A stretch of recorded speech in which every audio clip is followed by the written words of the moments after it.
आपल्यासोबत जोडले गेलेले आहेत महेश तपासे सर।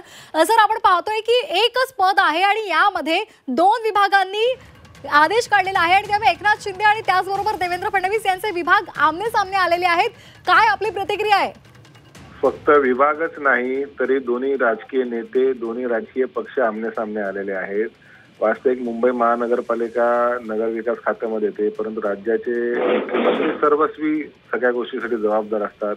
त्यांना मुंबई महापालिकेवर स्वतःची म्हणजे ताकद ठेवायची आहे, शिंदे साहेबांना स्वतःची ठेवायची आहे। आणि बीएसटी हे मला वाटतं दळणवळणचं अतिशय महत्त्वाचं साधन असल्यामुळे आणि त्याच्यावर शिंदे साहेबांना स्वाभाविक वाटतं की आपला माणूस असावा, मुख्यमंत्र्यांना वाटतं आपला माणूस व्हावा। पण ह्या सरकारमध्ये बेबनाव आहे, एक वाच्यता नाही, हे सरकार लोकाभिमुख नाही, हे आम्ही सुरुवातीपासून सांगत होतो। त्याची अनेक उदाहरणं आतापर्यंत झाली आणि ह्याच्यातले परत आता नवीन झालेलं उदाहरण आहे।